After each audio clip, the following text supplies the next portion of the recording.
ver aí a última parte do Evangelho de Marcos, né? Nós vemos lá no início, né, da Boa Nova, os 13 primeiros versículos.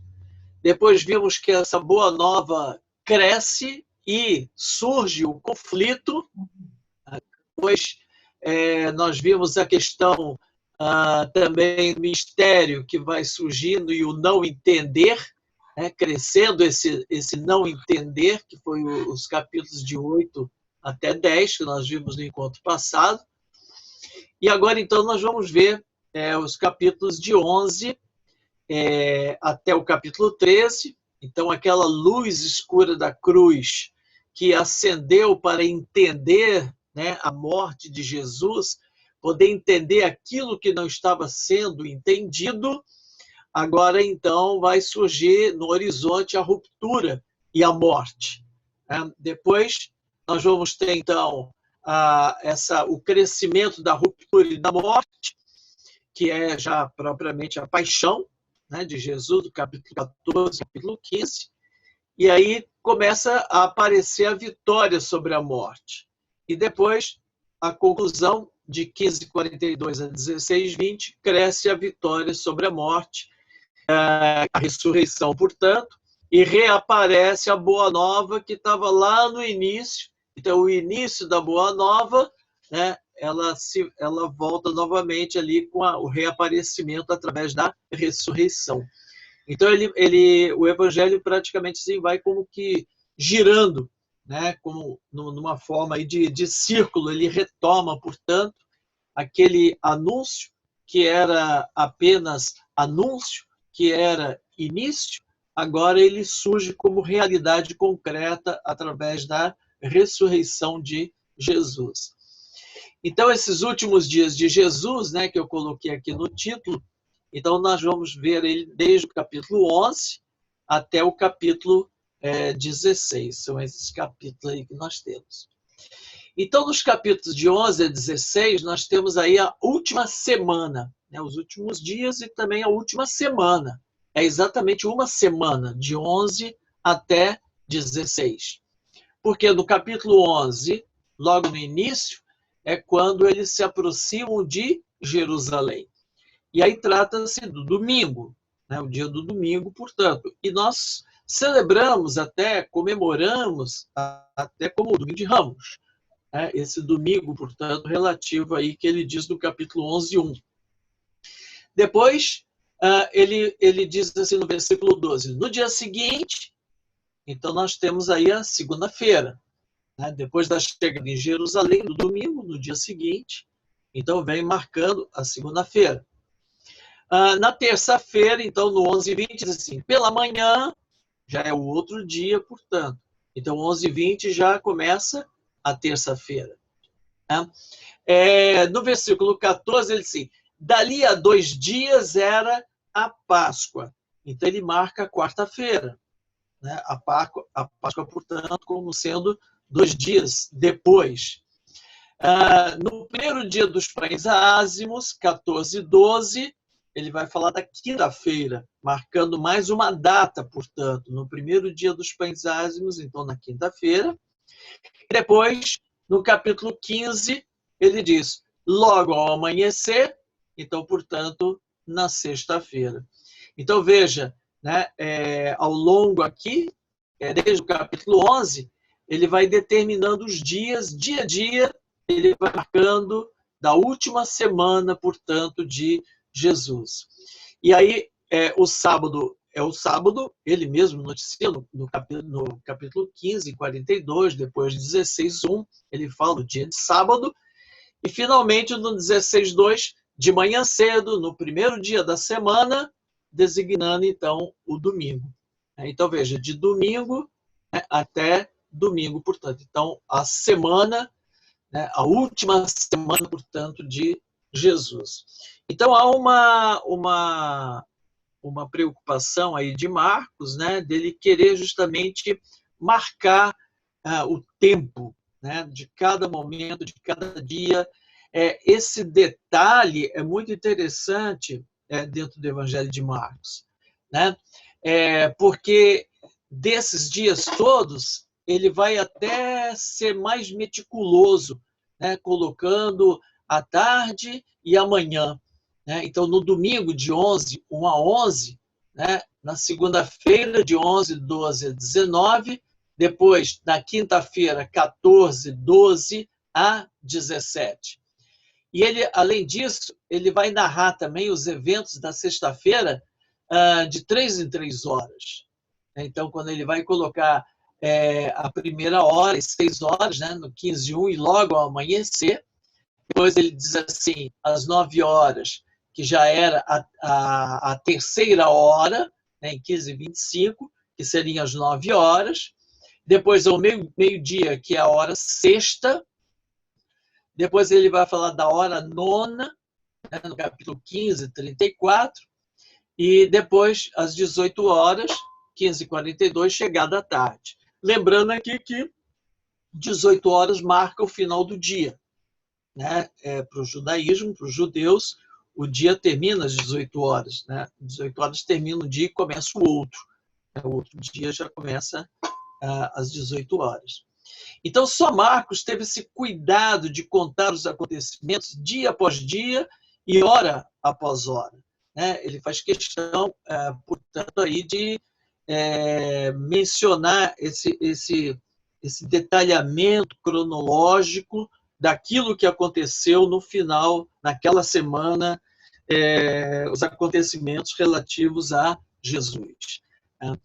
Essa detalhação, quer dizer, essa forma tão meticulosa que aparece no Evangelho de Marcos, ela vai ser retrabalhada nos outros evangelhos, né? Não assim tão meticuloso como ele coloca. E, de certa maneira, isso que ocorre em Marcos, esses detalhes, muitas vezes diálogos, que às vezes você até fica meio confuso, né? Por exemplo, quando ele diz que os discípulos estavam dormindo e que Jesus, na sua oração, diz, então, né? E aí você pergunta, mas os discípulos estavam dormindo, logo depois Jesus vai preso. Como é que eles tiveram essa informação do que ele disse na oração? Né?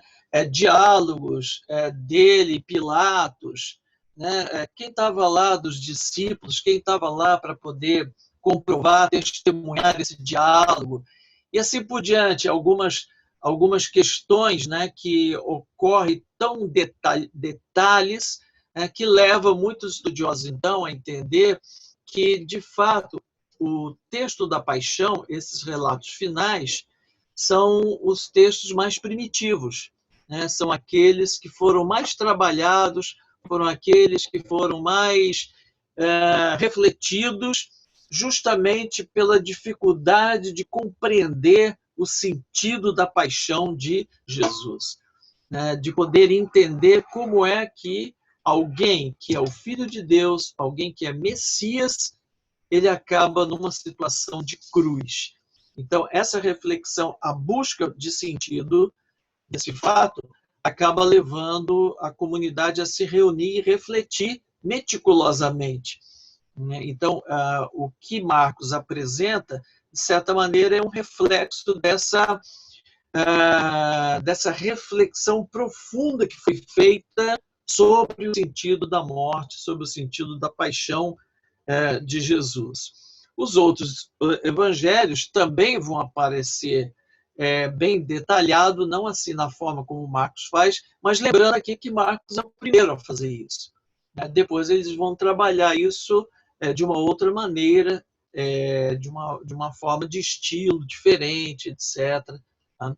Bem, então vamos acompanhar aí mais de perto esses momentos que aparecem para ver o que nós encontramos ainda nesses capítulos, né, que nós temos de 11 a 16.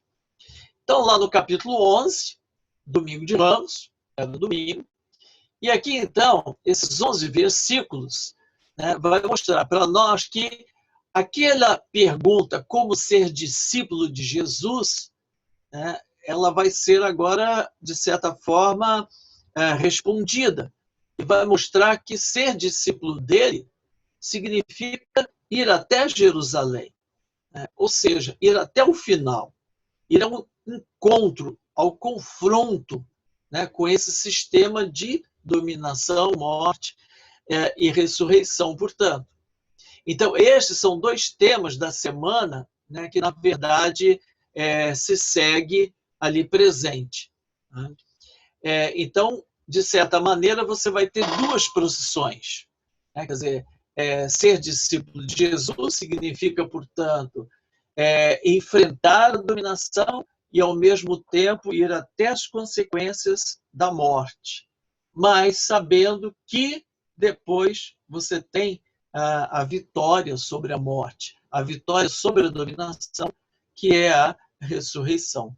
Então, para apresentar esse quadro, né, que essa chegada a Jerusalém ela vai se estender, então Marcos vai colocar diante de nós duas procissões, né, em Jerusalém. Então você vai ter uma vindo com Jesus, né, os discípulos junto deles, os camponeses da Galiléia que acompanham, né, Jesus, e eles vêm pelo lado leste da cidade. E Jesus usa o profeta Zacarias 9:9 como uma forma de compreender essa atitude, essa ação de entrar em Jerusalém montado num jumento, né? E onde Zacarias vai dizer que banirá a guerra da terra. Ou seja, essa ação simbólica, profética de Jesus montado no jumento, né, entrando na cidade santa de Jerusalém, conforme Zacarias 9:9, significa a chegada da paz. Então, o Messias chega para trazer a paz, montado num jumento, mostrando que ele, sendo rei, Messias, mas mostra essa humildade, a forma como ele vem trazer a paz através da humildade. Então, isso contrasta profundamente com aquela forma de paz que a gente viu lá no início, quando a gente fez um panorama, né, da situação, que a gente falava da Pax Romana. A Pax Romana que vem não na forma da humildade, montado num jumentinho, mas vem com a cavalaria, vem com a força, se impondo, oprimindo, matando, né? E é interessante que Marcos vai colocar isso no relato. De que maneira? Da seguinte maneira, é que era comum, portanto, do outro lado, na zona oeste da cidade, era comum o governador, portanto, chegar com a cavalaria em Jerusalém para poder participar da festa da Páscoa.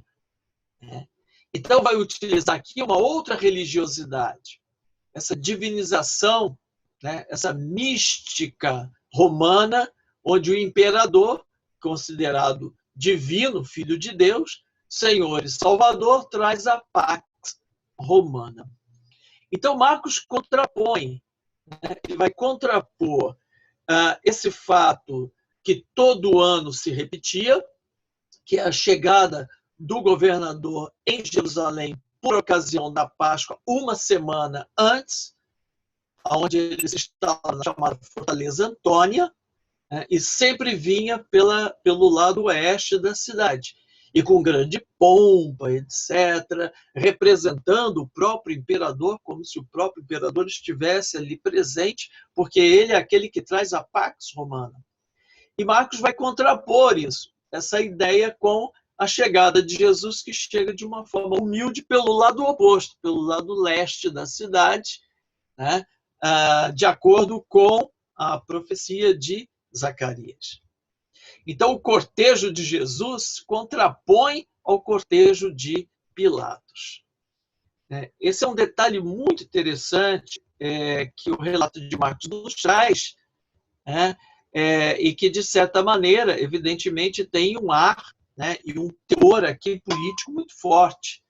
Quer dizer, Jesus é aquele que se coloca como o verdadeiro, portador da paz. Ele é desbancando essa paz romana que era imposta, era exigida, né? Era realizada à força, através do sofrimento do povo. Bom, já nos capítulos seguintes, 11 e 12, nós temos aí o desfecho da pregação e ação de Jesus. 11 e 12, no final já. Então, no fundo, esse desfecho da ação e pregação de Jesus vai mostrar para nós que tudo termina como começou. Como assim? Como é que tudo termina como começou? Porque quando a gente estudou lá na primeira parte do Evangelho, de 1,16 a 3,6, que a gente falou que crescia a boa nova, aparecia o conflito, nós vimos que a missão de Jesus começava com um dia em Cafarnaum, lá no primeiro capítulo, todas aquelas atividades de Jesus, um dia em Cafarnaum é o dia a dia da igreja, e ela começou a ser marcada pelos conflitos, ou seja, cresce a boa nova, aparecem os conflitos. Os conflitos nós vimos no capítulo 2 e o início e o capítulo 3. Capítulo 2 e 3 mostrou o conflito que surge com a boa nova. Agora não vai ser diferente, porque a missão de Jesus termina com a entrada triunfal em Jerusalém, e a purificação do templo. Então, ele vai entrar, feito de acordo com Zacarias, montado no jumentinho, trazendo a paz, e logo em seguida ele tem um conflito ali da purificação do templo, no versículo 12 a 26.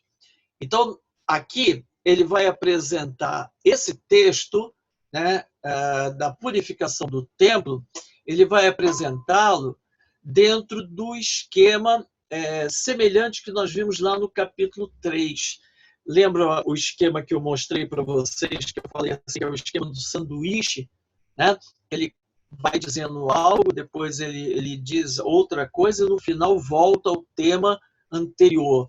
Então, ele vai utilizar esse recurso aqui na questão da figueira estéril, 11, 12, 14. Depois vem a purificação do templo, de 15 a 19, e em seguida, 20 a 26, a conclusão sobre a figueira estéril. Então, a gente vê aqui claramente esse esquema que a gente tem, um esquema em sanduíche, em forma de sanduíche, o esquema paralelo. Rapidamente aqui, vamos dar uma olhadinha no texto.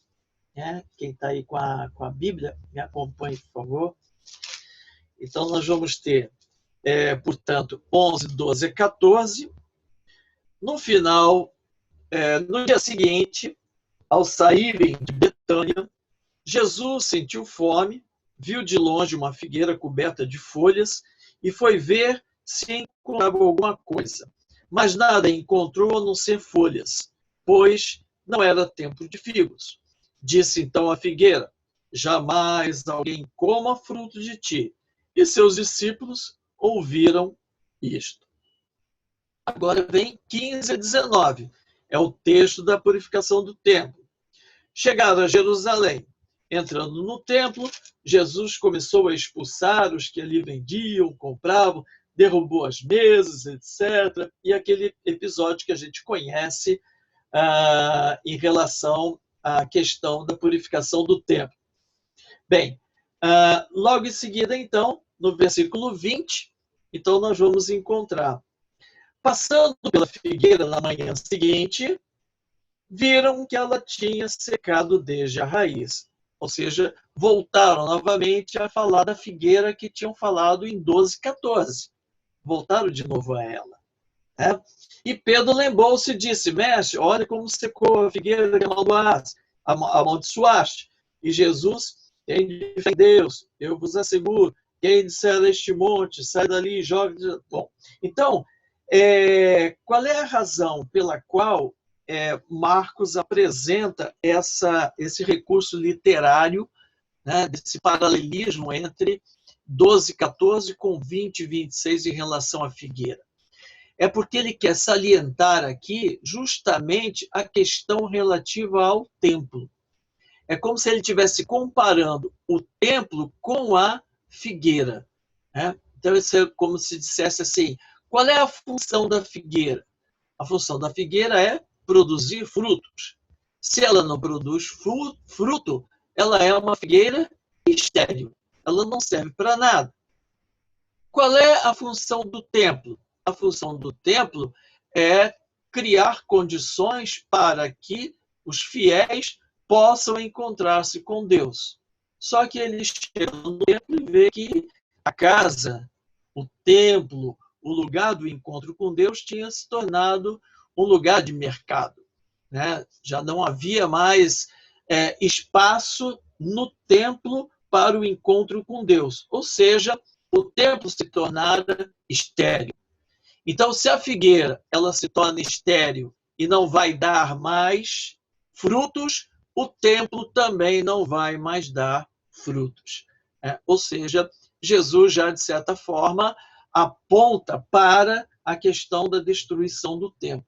O templo vai perder a sua função de ser o lugar do encontro, do reencontro com Deus. Ou seja, o religare, né, a religião que era realizada ali no sacrifício, através da ceia, através da comunhão da família com Deus, no momento em que sacrificava o animal, aquilo deixou de ser um encontro, né, e passou a ser apenas um lugar de mercado.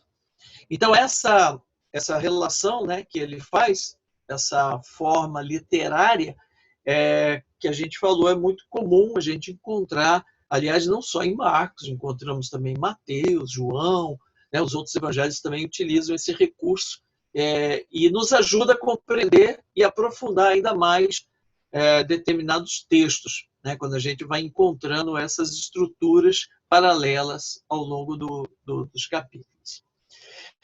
Bom, então os conflitos que nós vimos lá nos capítulos iniciais, no capítulo 2, né, no capítulo 3, nós vimos que eles tinham alguns aspectos, às vezes algumas palavras, vocábulos, ou às vezes alguns elementos, algumas características que nós vamos encontrar agora no final do Evangelho. Então, veja, também fazendo um paralelo, né? Então, aqueles conflitos iniciais, no capítulo 2 e no capítulo 3, eles fazem agora um paralelo com os conflitos que nós vamos ver agora no final do Evangelho. Então, veja só, lá no capítulo 2, o primeiro conflito que nós tínhamos era a questão da autoridade, né? Lembra da cura do paralítico? E eles perguntam com que autoridade, né, você perdoa os pecados do Pai? Quem te dá autoridade para perdoar os pecados? Então, observe que agora, no final, em 27:33, nós vamos ter aqui um conflito, é o primeiro conflito, né, que nós temos de 27:33, onde ele diz assim: eles foram novamente a Jerusalém, enquanto Jesus estava andando no templo, aproximaram-se sumos sacerdotes, escribas e anciãos e perguntam: com que autoridade faz essas coisas? Ou quem te deu o direito de fazer essas coisas? Né? E Jesus, então, vai responder. Então, veja, autoridade de novo, né? Lá em 2:1:12, com que autoridade você pode perdoar os pecados? E agora aqui, em 11:27-33, ele diz: com que autoridade você está fazendo isso que você fez? Logicamente, se referindo à questão do templo, né, que ele tinha acabado ali de expulsar os mercadores do templo. Então, também aqui nesse texto, a questão é em torno da autoridade. O primeiro conflito lá no início é a autoridade, o primeiro conflito aqui no final é também a autoridade. E aí, continua com que a autoridade, aí ele pergunta, também vou fazer uma pergunta para vocês, né? Então, ele diz assim: o batismo de João vinha do céu ou dos homens? E responda: E eles aí perceberam que eles poderiam cair de uma cilada se dissesse do céu ou se dissesse do homem, e aí a resposta que eles dão é: não sabemos. E aí Jesus diz: então eu também não vou dizer com que autoridade eles façam essa coisa.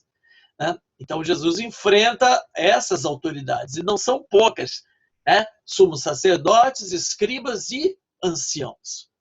Então, aquilo que a gente tinha dito, né, no início, que aqueles conflitos relativo à questão do perdão do pecado, sobre a questão da doença, sobre a questão do sábado, a questão do jejum, que eram questões que colocavam, na verdade, para a comunidade, e esses episódios ensinavam a comunidade, quase como que uma cartilha, né, de enfrentar as autoridades. Aqui ocorre a mesma coisa. Essas perguntas que são feitas a Jesus são perguntas que também são feitas à própria comunidade. E aqui, então, o Evangelho, Marcos está mostrando como é que a comunidade também deve reagir, como é que ela também deve responder às autoridades quando são inquiridas, quando são colocadas na parede, né? Por assim dizer. Bom, o segundo que nós vimos lá, em 2:13 e 14, não foi bem um conflito, porque 2:13 e 14 foi sobre o relato vocacional de Levi. Então, isso aqui não é bem um conflito, aparece aqui no texto, é uma interrupção, mas não é um relato de conflito, é um relato vocacional. Repara que agora, em 12, 1 a 12, nós temos um texto que não é conflito, é uma parábola.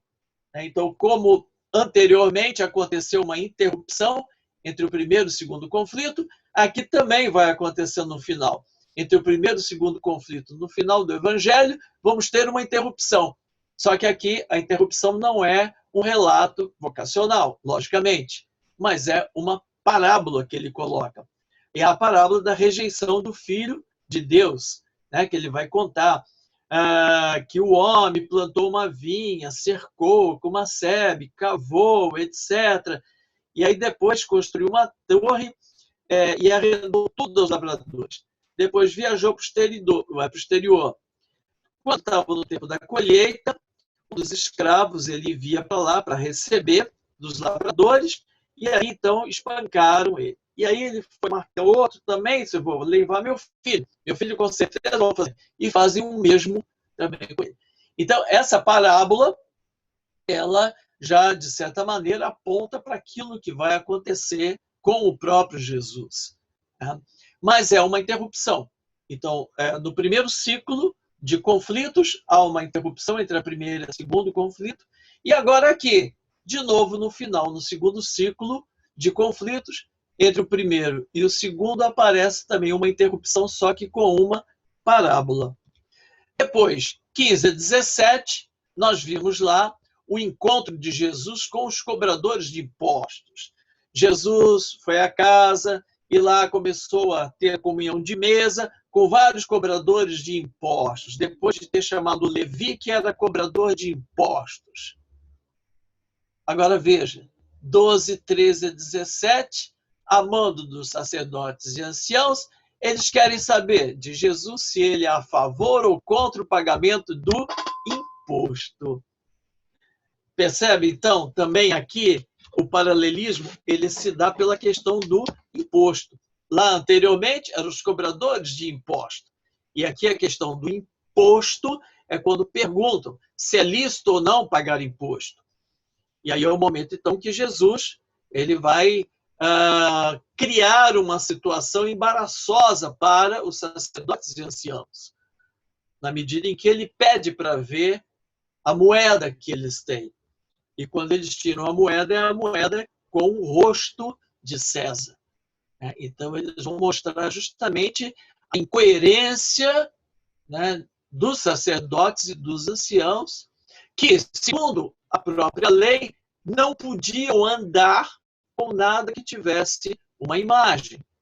E aí, então, nesse momento, ele mostra isso para eles, a incoerência. Segundo, a incoerência de andar com moedas estrangeiras, impuras, portanto. E aí, então, ele vai e diz, o que é de César, que é essa moeda, pode devolver para ele. Agora, o que é de Deus não pertence a César. O que é de Deus é o povo. E o povo pertence a Deus. Daí a César o que é de César e ao povo o que é de Deus.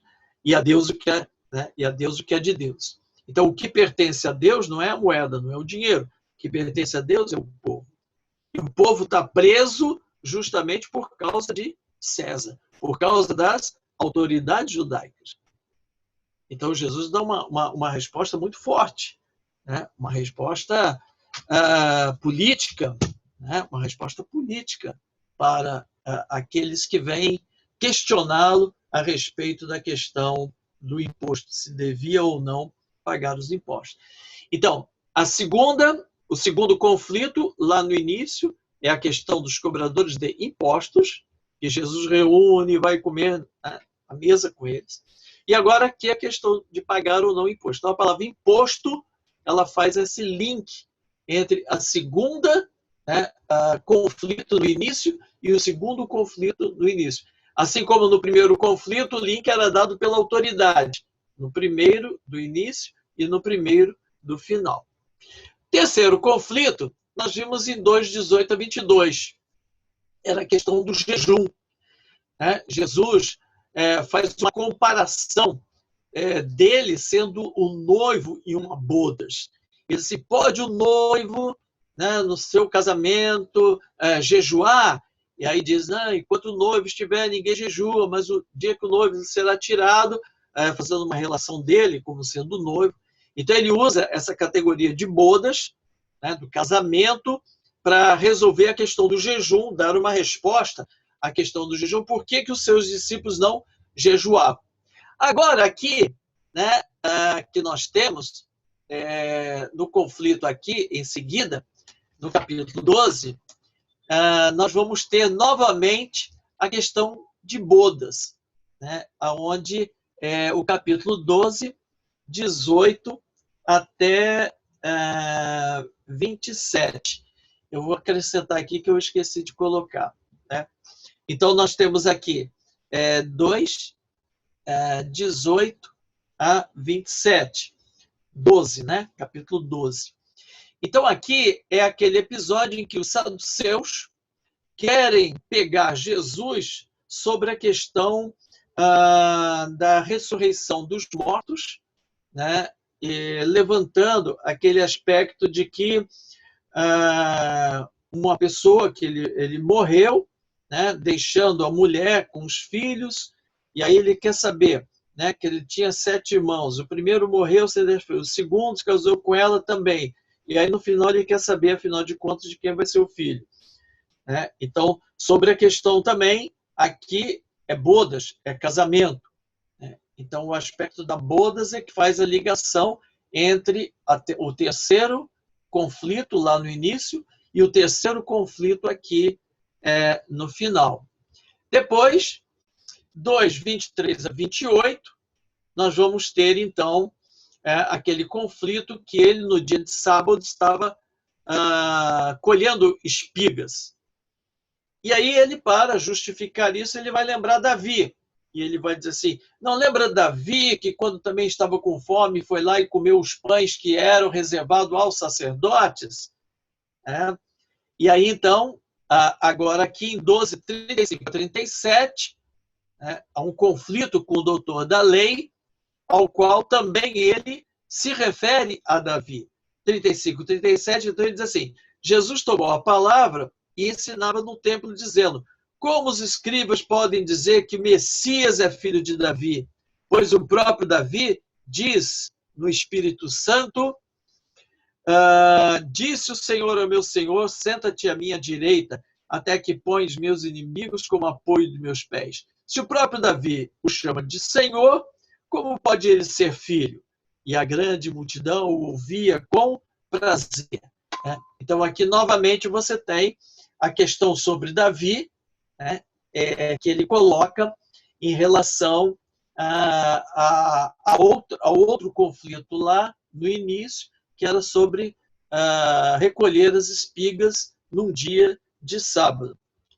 E o último conflito, em 3:1-5, é quando ele cura o homem dentro da sinagoga e pergunta: é permitido fazer o bem ou o mal no dia de sábado?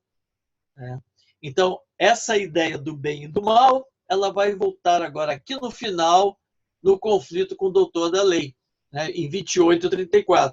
12, 28, 34, aproximou-se de Jesus um dos escribas que ouviram a discussão. Vendo que Jesus tinha respondido bem, perguntou-lhe: qual é o primeiro de todos os mandamentos? Jesus respondeu: o primeiro de todos é: ouve, Israel, Senhor nosso Deus é o único Senhor, e amarás o Senhor teu Deus de todo o coração, toda a alma, toda a força. E o segundo é: amarás o teu próximo como a ti mesmo. Não há mandamento maior do que esses dois. E aí o escriba disse: muito bem, mestre, com razão, disseste que Deus é um só, e fora dele não há outro. E amá-lo de todo o coração, com todo o entendimento, com todas as forças, amar o próximo como a si mesmo. Vale mais do que todos os holocaustos e sacrifícios. Jesus, vendo que ele tinha falado com sabedoria, disse: não estás longe do reino de Deus. E ninguém mais ousava fazer-lhes perguntas. Então, repara que fazer o bem, falando sobre a lei, o fazer o bem, portanto, a lei, ligado a bem e o mal, ligado à lei, aqui, a discussão dele, e lá também a questão do bem e do mal, fazer o bem e o mal, no sentido de curar o homem que tinha a mão seca. Então, veja só, no final dessa primeira série de conflitos, vem o fechamento aí inevitável, lá no início, Marcos 3:6, fariseus e herodianos decidem matar Jesus.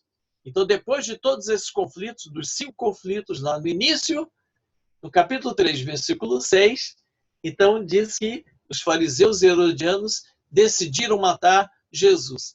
Agora, repara que, de novo aqui, no final, só que não no final dos conflitos, mas antes de começar a falar dos conflitos, ele vai dizer que os chefes dos sacerdotes e mestres da lei decidem matar Jesus. Vejam lá, 11:18. Tudo isso chegou aos ouvidos do sumo sacerdote e dos escribas. Tudo isso o quê? O que ele tinha feito lá no templo. Que procuravam uma ocasião oportuna para matá-lo. Mas tinham medo dele, porque todo o povo se maravilhava de sua doutrina quando caiu a noite. Então, se antes há o texto de que resolveram matar, agora aqui no final, novamente aparece o mesmo texto paralelamente. Só que aquilo que foi dito para ele no início foi depois dos conflitos. E aqui, na verdade, é dito antes do segundo ciclo dos conflitos. Então, o paralelo entre o início e o final é muito evidente. Veja, eu coloquei aqui o esqueminha. 2:1-12, autoridade, corresponde a 11:27-33. 2:15-17, que é sobre imposto, a 12:13-17. 2:18-22, sobre a questão da bodas, 12:18-27 também.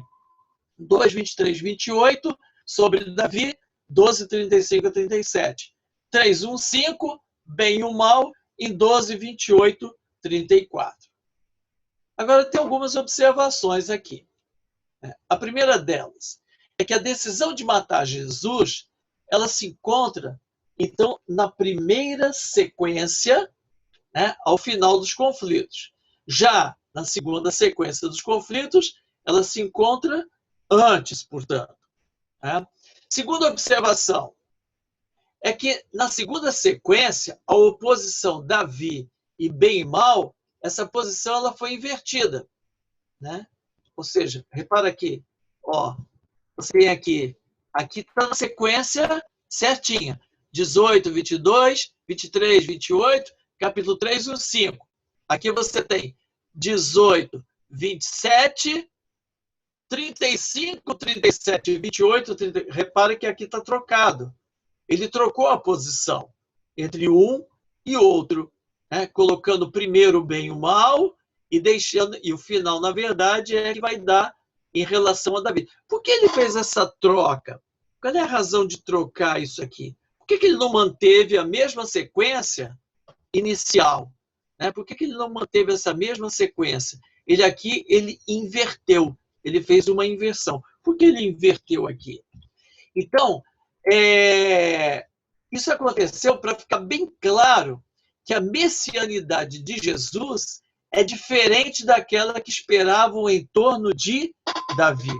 Então, por isso, ele não deixa o texto sobre, no fundo ali presente, repara ali que ele vai colocar, né? Ele não deixa aqui para o final a questão sobre Davi, mas ele vai colocar aqui no final justamente a questão da lei. Fazer o bem ao próximo como a ti mesmo, etc, etc. Quer dizer, o assunto relativo à lei é que ele deixa para o final aqui, no segundo ciclo, né, dos conflitos. Então, a primeira série de conflitos, de controvérsias, ela abre o Evangelho. E aí vem a pregação e a ação de Jesus. Na segunda série de controvérsias, ele fecha o Evangelho. Logo após essa segunda leva, né, esse segundo ciclo de conflitos, controvérsias, nós temos os capítulos que narram a paixão e morte de Jesus, 13, 14, 15 e 16. Então, da mesma forma, na primeira série, que aponta para a morte, né, na segunda série, ele aponta para a glória. Por quê? Porque lá no finalzinho, em 12:34, ele diz assim, e ninguém mais tinha coragem de fazer-lhe perguntas. Por isso que ele inverte. Porque tinha que terminar ali a questão das controvérsias. Ninguém mais fez perguntas. Ele prossegue. E a grande multidão o escutava com prazer. Quando é dito, então, que Jesus é filho de Deus e maior que Davi. Né? Jesus, então, ele é maior, portanto, do que Davi. Então, justamente por causa da proximidade da paixão, é que ele vai fazer aquela inversão. Então, quanto mais perto da paixão, quanto mais perto da cruz, dos capítulos 13 e 15, mais a identidade dele vai sendo revelada. Então, morte, cruz, glória, ressurreição se entrecruzam aqui no Evangelho de Marcos, desde o início até, portanto, o final do seu Evangelho. Então, ele mostra claramente, né, que o Evangelho começa e termina em meio ao conflito, em meio às disputas, em meio às controvérsias. E isso mostrando para a própria comunidade, né, que esse momento no qual ela vive de disputa, conflito e controvérsia, isso não está fora dos planos. Isso faz parte da caminhada e do discipulado de Jesus. Ser discípulo de Jesus é enfrentar essas situações conflitivas. É um grande ensinamento que Marcos está colocando através do seu Evangelho. Muito bem, capítulo 13, né? Então nós chegamos aqui, o capítulo especial. Por quê? Porque é o único lugar no Evangelho de Marcos que nós temos um discurso de Jesus. É chamado, então, esse discurso apocalíptico, ou também muitos chamam de discurso escatológico. Bem, a gente pode dividir esse capítulo 13 em 6 partes, né, em 6 momentos. Então, o primeiro momento que nós temos é uma introdução, né, desse discurso escatológico, discurso apocalíptico, onde ele vai romper com tudo e com todos. Vai romper com o templo, sacerdote, ancião, fariseu, herodiano, saduceu, escriba. Ele rompe com toda a religião oficial. Né? Então, ele teve o conflito ali, do capítulo 11 até o capítulo 12, mostrou essa série de conflitos que ele teve com o templo e com todas as autoridades de Jerusalém. E agora, então, ele está sentado no Monte das Oliveiras, ele olha para o templo e faz, então, esse último discurso. Então, lá na Galileia, uma multidão ia ao encontro de Jesus. Agora, lá em Jerusalém, só 4 estão diante de Jesus. Pedro, Tiago, André e João. Então, os discípulos querem mais detalhes sobre aquilo que Jesus havia dito. Porque ele havia dito que não ficaria pedra sobre pedra. Então, eles pensam que a destruição do templo significa o final de tudo. E aí vem, então, a segunda parte, o versículo 5, que é o objetivo do discurso. E aí, então, ele fala, não se deixem enganar. Então, esses acontecimentos da época de Jesus e da época da comunidade de Marcos levaram a uma interpretação errada da história. E aí, então, é preciso saber ler os sinais dos tempos. É o que ele vai falar, então, aqui, nesse capítulo 13, lá no versículo 5. Né? Cuidado para ninguém vos enganar. Cuidado para ninguém vos enganar. Né? Cuidado com o que vocês veem e cuidado com aqueles que dizem algo sobre os acontecimentos para vocês. Então é preciso saber ler os sinais dos tempos. E aí, então, ele começa a fazer a divisão de 6 a 13. Então, ele começa a falar dos sinais. Então, são 6 sinais que vão ajudar a ler os fatos, os acontecimentos. Agora, aqui é importante lembrar, Jesus, ele fala no ano 30, 33. Os leitores de Marcos estão no ano 70, que é um período de perseguição, um período de guerra. Entre 33 e 70, muita coisa já tinha acontecido. Então, o sinal, na verdade, nos dá conta disso. Então, por exemplo, 3,6, ele vai falar dos falsos messias. Cuidado, que virão o meu nome, dirão sou eu, enganarão muitos. Né? Depois, no versículo 7, ele fala da guerra, rumores de guerra. Depois, no 8, ele fala que nação se levanta contra outra nação. Depois, no versículo 8 ainda, ele fala de terremotos em muitos lugares. Ainda fala da fome. E de 9 a 13, então, ele fala sobre a perseguição, sobre os que anunciam a palavra de Jesus. Né? Então, ele vai colocar ali, portanto, os falsos messias, guerras, né? A nação que se levanta contra a nação, terremotos, fome e a perseguição, portanto, que se abate, né, sobre aqueles que anunciam, portanto, a palavra de Deus. Então, esses sinais ele coloca, né, como sendo assim, olha, vocês verão isso, vocês verão isso, vocês verão isso, vocês verão isso. Bom, lendo esses sinais, a comunidade de Marcos podia constatar que essas coisas já aconteceram. Né? Quer dizer, a comunidade lá nos anos 70, nós vimos fome, nós vimos guerra, nós vimos terremoto, tudo isso nós já vimos. Então é como se tudo está de acordo com o plano de Jesus, conforme ele está nos falando. A história, portanto, está na mão de Deus. Está tudo seguro. Isto é o gênero apocalíptico. Né? A gente ainda vai fazer o curso lá sobre o curso sobre apocalíptico. Né? A gente vai rever essa questão aqui. Só que esse é um texto apocalíptico no Evangelho de Marcos. Né? Lá a gente vai falar muito sobre o Apocalipse em João. Né? O Apocalipse de João. Bom, então Jesus ele diz que essas coisas são o começo das dores de parto. Ele fala ali. Agora, dor de parto não é uma dor sem sentido. Pelo contrário, é uma dor que antecede a vida. Então, esses fatos, esses 6 fatos que antecedem, né, não são motivos de medo e pavor, mas é justamente de alegria. Ainda que a dor de parto seja dor, mas é uma dor que, no final, a mãe ri. Né? Quer dizer, depois de passar a dor, né, quando vem à luz a criança, aquilo dá uma enorme alegria que a mãe acaba até nem se tocando daquele momento de dor pelo qual ela passou, justamente por causa da vida que está diante dela. O esforço todo que ela teve de colocar uma vida em suas mãos. Então, essa alegria, portanto. Então, evidentemente que depois desses sinais de dor, de pavor, virá então a alegria, virá a vida, e a vida, portanto, em abundância. E aí, então, é o momento do 14 a 23, que é o 7º sinal. E ele vai falar, então, da destruição de Jerusalém. Então, o 7º sinal, e veja que 7 é um número simbólico importante, é o último sinal, e ele vai dizer, então, que é o momento vivido na comunidade de Marcos. Aliás, desculpa, ele não vai falar que é o momento vivido na comunidade. Eu é que estou dizendo que é o momento vivido na comunidade. É o ano 70.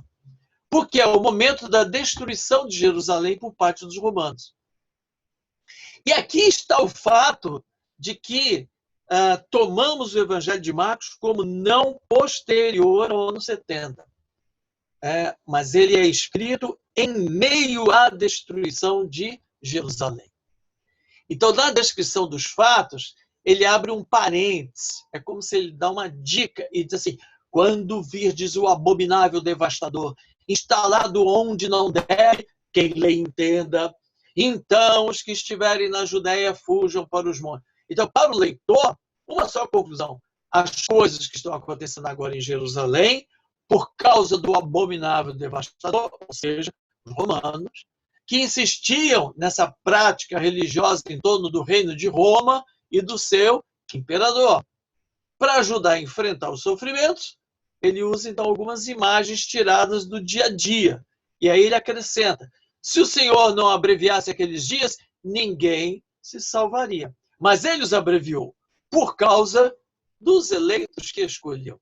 Ou seja, quem vive com Deus, nada teme. Quem deve ficar amedrontado são os que agora oprimem e fazem o povo sofrer. Porque Deus sempre está do lado dos pequenos. É a grande mensagem de Javé. Lá no Antigo Testamento, pelo Êxodo, Deuteronômio, profetas, essa mesma mensagem que retoma aqui no Evangelho de Marcos. Tá? E aí, a chegada do reino de Deus e a aparição do Filho do Homem. 24 e 27 é justamente disso que ele vai tratar. Então, a grande pergunta que fica é o que vai acontecer depois da destruição de Jerusalém. Será o fim do mundo? E Jesus, então, vai buscar a profecia de Daniel. Como é que ele vai responder isso? Né? Quer dizer, é Marcos que está escrevendo. Marcos está colocando esse discurso. Ele não sabe. Como é que ele vai responder? Ele vai olhar a Escritura. E lá, Daniel, então, 7:1-14, ele vai dizer que depois de desgraças causadas por reinos do mundo, virá o reino de Deus. Um reino com aspecto humano que humaniza a história e é construído através das comunidades. Então, esse texto de Daniel, ele é retomado aqui nesse episódio do discurso apocalíptico. Esse texto de Daniel vai ser retomado muito fortemente no Apocalipse de João. Esse texto de Daniel é muito importante como uma releitura da figura de Jesus. Jesus, como Filho do Homem, é lido através de Daniel 7:1-14. E termina, então, 3 conselhos. Primeiro, aprender a ler os sinais dos tempos para descobrir onde Deus está atuando e chegando. Segundo, sobre o dia e a hora do mundo, ninguém sabe, só o Pai. E terceiro, sobre a vigilância. É preciso estar vigilante, é preciso estar atento, é preciso estar esperto nesses momentos de perseguição, nesses momentos de conflito. Por que ele vai utilizar essa literatura apocalíptica? Porque ela é apropriada ao tempo de perseguição. Nós vamos ver lá em João, que é exatamente isso. O Evangelho de João é escrito em meio à perseguição romana. E aqui, então, já Marcos coloca no seu próprio Evangelho, porque é o Evangelho escrito em meio à perseguição. A perseguição que se dá no ano 70, com a destruição de Jerusalém. Quarta-feira, capítulo 14, 1-11. Então, mais uma vez, aparece o recurso literário de Marcos aqui. Por quê? Porque 14, 1-2, ele fala da necessidade de um traidor. Depois de 3-9, vem a mulher sem nome que unge Jesus. De 10-11, ele volta de novo a falar sobre o traidor. É quando aparece a figura do traidor Judas, portanto. Então, olha o sanduíche. Traidor, a mulher e o traidor. Então, são duas ações opostas. E a pior delas é a traição. E a melhor delas, a unção. A unção que a mulher realiza em Jesus. Bom, algumas considerações aqui que a gente tem que fazer que é importante. No domingo, teve a entrada anti-imperial de Jesus em Jerusalém. Lembra? montado lá no jumentinho, mostrando que a paz chega através do rei humilde, né? Provocando um grande entusiasmo. E diz que havia muitas pessoas, muitos camponeses pela estrada, colocavam suas vestes para que ele passasse. Hosana, o filho de Davi, Hosana, o filho de Davi. Aquela imagem que nós temos sempre no domingo de Ramos. É isso? Na segunda-feira, depois da purificação do templo, os sumos sacerdotes e escribas decidem matar Jesus. Então fica claro essa separação entre o primeiro e o segundo grupo de pessoas em torno de Jesus. Aquele primeiro grupo que aclama Jesus quando ele entra em Jerusalém, e esse segundo grupo que quer matar Jesus. Na terça-feira, ele repete esse distanciamento entre os diferentes grupos que estão em torno de Jesus. Por quê? Primeiro, depois de Jesus ter interrogado os sumos sacerdotes, os escribas, os anciãos em relação a João Batista, né? Com que autoridade vocês fazem isso? E ele diz assim, né? Então me respondam, né? Falando sobre João Batista. É isso? Então, na verdade, eles ficam com medo por causa da multidão. E segundo também, por causa da parábola dos arredatários, né, que assassinam o filho do dono da vinha, onde percebem a acusação de Jesus. Mas, de novo, temem a multidão. E ainda, por último, quando ele questiona os escribas sobre Davi e Messias, deixando a multidão maravilhada. Então, repara, na segunda-feira aparece o contraponto do domingo. No domingo, uma grande multidão se maravilha. Na segunda, aparece aqueles que querem matar. Na terça, há ali o confronto entre esses que querem matar e aqueles que veem que Jesus é uma maravilha, tem autoridade, ficam encantados com aquilo que ele coloca. Então, a necessidade de traição e prender Jesus de madrugada é esclarecida através da multidão que aceita Jesus e coloca-se contrária às autoridades de Jerusalém. Eles não têm coragem de prender Jesus e precisam, então, que haja uma traição para que possa acontecer a sua prisão, porque tem medo da multidão. Né? E a unção? Bem, Marcos revela, através da mulher, o verdadeiro discipulado que antecede os acontecimentos finais. Crê através da palavra de Jesus, antes de tudo aconteça. Então, Marcos contrapõe a traição à unção. Ele será traído, é preciso que ele seja traído para que ele seja entregue e seja morto. Só que antes que isso aconteça, ele já antecipa a sua unção. E essa unção que tem um significado muito importante, que é a unção como Messias. Unção, ungido, Messias, Cristo. Né? Quinta-feira, 14, 12 e 16.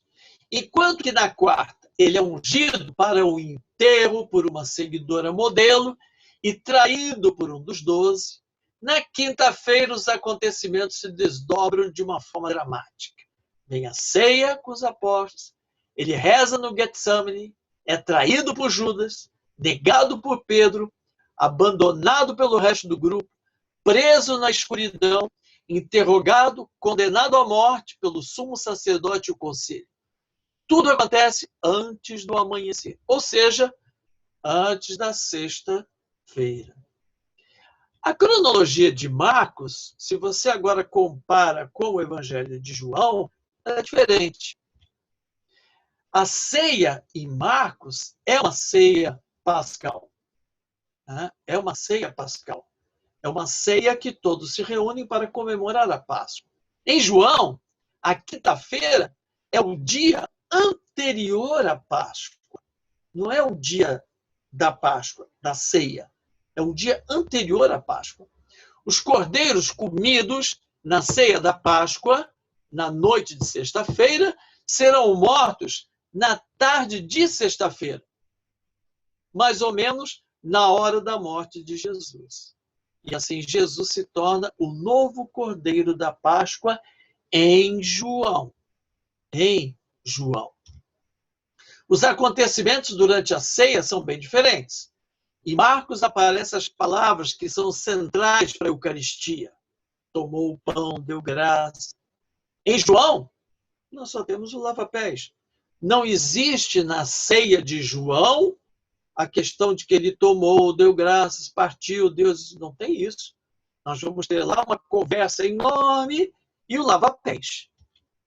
Então, João tem motivos teológicos para apresentar a ceia de modo diferente de Marcos, que tem os seus motivos teológicos também.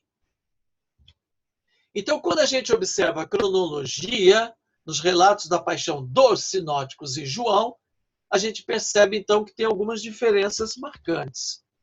Para fazer coincidir os fatos em João e nos sinóticos, se tentou mostrar, sem sucesso, que João estaria seguindo outro calendário. Por isso que há essa diferença. Não é essa a questão. O que é mais provável é que nem João e nem os sinóticos estivessem reconstituindo cronologicamente a história da paixão. É muito mais uma cronologia teológica do que histórica. Então, o relato sinótico da paixão, sinótico, Marcos, Mateus e Lucas, tem nítidos traços da influência litúrgica. Ele segue as horas da oração pública. Nesse espírito, concebeu a ceia como uma ceia pascal. João, não se pode excluir que ele esteja corrigindo a cronologia da tradição geral sinótica, por causa da improbabilidade de se ter realizado o processo da execução no dia festivo da Páscoa, que é o dia 15 de Nissan, que era a data daquele ano, a data, portanto, da Páscoa. Então, de certa maneira, parece que a ideia de João era dar uma correção a essa cronologia que aparece em relação aos sinóticos. Né? Depois, aqui uma tabela mostra para a gente bem aonde que acontecem as diferenças. Enquanto Marcos diz assim, 2 dias antes de Ázimos, né? Então seria na quarta-feira, acontece a unção em Betânia, 14, 1, 3. Lá em João ele diz assim, 6 dias antes da Páscoa, que é um domingo, é que ocorre a unção em Betânia. A unção em Betânia, em João, ocorre no domingo, antes da Páscoa. E em Marcos, ocorre na quarta-feira. Olha a diferença. A unção em Marcos, né, é próximo, portanto, lá da ceia. Em João, não. Lá no início, no domingo. Quinta-feira, de manhã e tarde, é o primeiro dia de Ázimos, a preparação da ceia. Marcos 14, 12. Nós não temos essa referência em João. Mas, quinta-feira à noite, que é para Marcos o dia 15 de Nissan, a Páscoa. Então, a ceia pascal, 14, 17, com a instituição da Eucaristia. Ali ocorre a prisão, interrogatório, perante o Sinédrio presidido por Caifás. Em João, quinta-feira à noite, não é 15 de Nissan, é 14 de Nissan. A ceia que ocorre não é a ceia pascal, por isso é a ceia do lava-pés. Mas ocorre também a prisão, interrogatório perante Anás e Caifás, como em Marcos. Sexta-feira de manhã, ocorre a entrega a Pilatos, Marcos 15. Só Lucas coloca a questão diante de Herodes, Lucas 23, 6. Na hora terceira, ocorre a crucificação. E na hora sexta, ocorre as trevas. Em João, sexta-feira de manhã, entrega a Pilatos, assim como Marcos. Na hora sexta, a condenação à morte, com a menção à preparação do sábado. Depois vem a morte e, no entardecer, o sepultamento. Sexta-feira à noite, que em Marcos já é 16 de Nissan, é o início do sábado. Sexta-feira à noite, em João, é 15 de Nissan, é a Páscoa judaica, início do sábado solene, dia da Páscoa. Então, em João, coincide, né, vai coincidir, portanto, né, a questão aí da Páscoa judaica na morte de Jesus, na sexta-feira. E depois, no sábado à noite, domingo, em Marcos é 17 de Nissan, é o primeiro dia da ressurreição. Em João, vai ser 16 de Nissan, o primeiro dia da semana, o primeiro dia, o dia da ressurreição. Então, uma defasagem aqui de um dia. Isso porque João ele vai colocar o dia da Páscoa como sendo na sexta-feira, para coincidir o dia da morte de Jesus. É o dia da passagem. É o dia da passagem. Então, João pode até estar conservando informações históricas mais exatas do que Marcos. Só que ele tinha razões teológicas para não apresentar a ceia como ceia pascal, celebrada na noite que iniciava o dia 15 de Nissan. Então, em João, Jesus sempre se distancia das festas, que ele, inclusive, diz as festas dos judeus, como se não fosse dele Jesus. Então, com mais razão ainda que nos outros casos, já que o relato aqui da ceia e da paixão tem fins litúrgicos. E ele evita identificar a ceia de Jesus com a ceia judaica. Para João, a Páscoa judaica já era. A Páscoa judaica não tem mais sentido. A Páscoa agora tem um outro sentido com a ressurreição de Jesus. Então, alguns traços do relato joanino fazem pensar numa ceia pascal, como, por exemplo, o bocado de pão passado no molho. Né? Detalhe que está tão incrustado na tradição que virou indispensável aqui para contar a história. Né? Quer dizer, então ele coloca ali dessa forma, mas não que fosse uma relação com a ceia pascal, a ceia eucarística. Né? Então, João apresenta Jesus como cordeiro imolado. E daí a sua apresentação, que faz a morte de Jesus coincidir com o dia, a hora da matança dos cordeiros, antes da ceia pascal, na tarde do dia 14 de Nissan. Então é difícil resolver a questão histórica, mas é certo que tanto a cronologia sinótica quanto a cronologia joanina sofreram influências da liturgia. Então, por razões litúrgicas, a tradição de Marcos pode ter identificado a ceia com a Páscoa judaica, sugerindo o tema da aliança, etc. Então, por também razões litúrgicas, mas de outro tipo, João pode ter dissociado a ceia de Jesus da Páscoa judaica. Aí, para marcar a diferença e associado à morte de Jesus na tarde seguinte ao sacrifício do Cordeiro Pascal. E se as igrejas de tradição sinótica e paulina acentuam a última ceia como paradigma da Eucaristia, a comunidade joanina parece acentuar mais a partilha dos pães como sendo paradigma da Eucaristia. É uma outra teologia de João, diferente daquela que está nos sinóticos. Então, a abertura da quinta-feira em Marcos é a preparação para a ceia da Páscoa, que ocorreria à noite. E a ceia tem um significado muito especial, né? Porque a refeição é uma das características distintivas da atividade de Jesus. O fato de Jesus comer com pecadores, impuros, pessoas não significativas da sociedade, tinha uma implicação religiosa, porque essa refeição era feita em nome do reino de Deus. E, portanto, havia uma implicação política, porque ela afirmava uma visão diferente da sociedade. Então, ele vai utilizar 4 verbos para descrever essa ceia. Pegou, abençoou, partiu e deu. Esses verbos estão presentes na partilha dos pães, entre os 5.000. Então, tem uma intenção em relacionar, assim, um e outro caso. Né? E Marcos vai ter essa intenção também. A questão é que João dedica todo esse espaço só para a partilha dos pães. Então, trata-se, portanto, de refeições. Segundo, partem de um fato comum, ou seja, existe comida para todos na partilha dos pães. Terceiro, essa comida deve ser dividida e distribuída entre todos, de modo justo. Todos comeram e ficaram saciados e ainda sobrou 12 cestos. Quarto, a nova Páscoa, celebrada através do pão e do vinho, nos faz lembrar, então, que o reino está presente neste e em todos os gestos que o relembrem. Todo gesto em que há, portanto, o momento de igualdade, de solidariedade, de partilha, este é um gesto do reino, da presença já do reino entre nós. Muito bem, minha gente.